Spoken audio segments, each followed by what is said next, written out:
चारों तरफ देखा, सब आ गए थे लेकिन पिताश्री दिखाई नहीं दिए। जब पिताजी की अनुपस्थिति को देखकर ऋषि वशिष्ठ जी ने सारी बात को बताया और भगवान श्री रामचंद्र जी ने लखन के साथ भरत के साथ मिलकर पिंडदान किया। दशरथ जी महाराज का बड़ा दुख हुआ श्री राम को कि मेरे पिताजी संसार को छोड़ करके चले गए। रामचंद्र जी ने देखा कि माताएं भी आई हुई हैं, तो सबसे पहले श्री रामचंद्र जी प्रथम राम भेंटी कैकेयी, सबसे पहले मैया कैकेयी को मिले। क्यों? क्योंकि श्री राम जी ने मन में ये विचार किया कि यदि मैं मैया कैकेयी को सबसे बाद में मिलूंगा तो हो सकता है मैया को ये बात खटक जाए, उनके हृदय में लग जाए कि राम ने मुझे अभी तक माफ नहीं किया, क्षमा नहीं किया। क्यों? क्योंकि सबसे बड़ी पापिनी तो मैं ही हूं ना, मेरे ही कारण आज राम इस अवस्था में। लेकिन भगवान श्री रामचंद्र जी ने इस बात को ध्यान में रखा कि ये राजमाता भी है, मेरा भाई भरत अयोध्या का राजा है, तो सबसे पहले राजमाता का ही अधिकार होता है। माता कैकेयी से भेंट की, उसके बाद सारे परिवार वालों से भेंट की। आज जानकी जी मैया कौशल्या की गोद में अपना सर रखकर ऐसे रो रही कि जैसे एक छोटे से बच्चे को कई दिनों के बाद उसकी माँ मिली। ऐसी माँ जानकी कौशल्या की गोद में सर रख करके रो रही है और कौशल्या माँ सहला रही है कि जानकी रो मत, ये तो सब विधि का विधान है, होई है वही जो राम रचि रखा। ये सब कुछ विधाता का विधान है, इसमें किसी का कोई दोष नहीं है। जानकी शांत हो जाओ।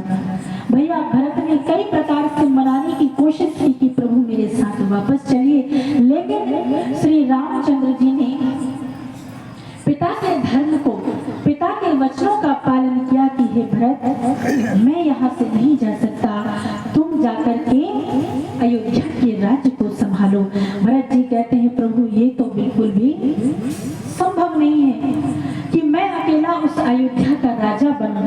कहा कि कुछ निशानी हो तो दे दीजिए। उसी समय भगवान श्री रामचंद्र जी ने अपनी चरण पादुकाएं भरत जी महाराज को दी और भरत जी महाराज ने उसी चरण पादुका को अपने मस्तक पर रखा और ये सोच करके जाने लगे कि आज मैं अकेला नहीं हूँ।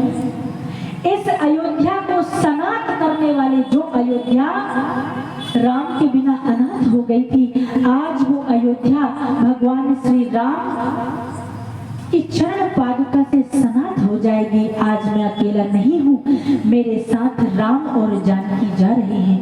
यही मन में विचार करके चरण पादुका को लेकर के नंदी ग्राम में विराजमान हो जाते हैं और उस राज सिंहासन पर चरण पादुकाएं भगवान की रख दी जाती हैं और 14 वर्षों तक भरत जी महाराज उस राजमहल में प्रवेश नहीं करते।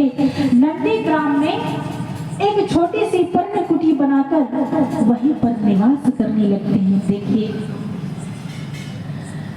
भरत चरित्र में अटूट ताकत है और ये चरित्र तो ऐसा है कि जिस समय तुलसीदास जी महाराज इस चरित्र को लिख रहे थे ना, तो भरत चरित्र लिखते लिखते बाबा की लेखनी भी रुक गई थी। उस समय तुलसीदास जी महाराज समाधिस्थ हो गए थे।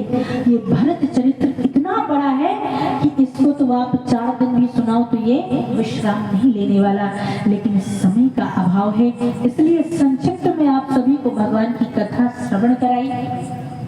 आइए 2 बार परमात्मा के नाम का जाप करते हैं, उसके बाद महाराज जी से आप सभी कथा को श्रवण करेंगे।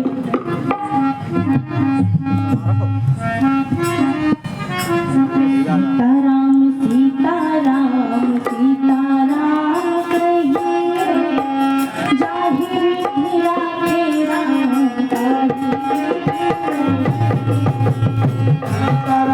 सीताराम कहिए, नहीं धिया के राम।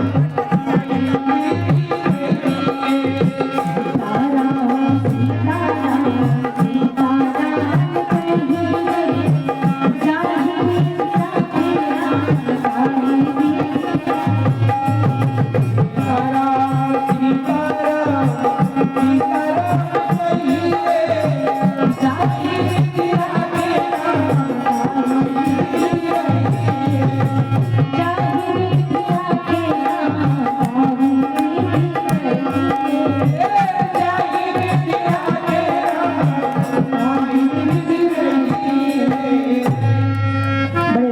से दोनों हाथों को ऊंचा उठा करके परमात्मा के नाम का जयकारा लगाएंगे। बोलिए सियावर राम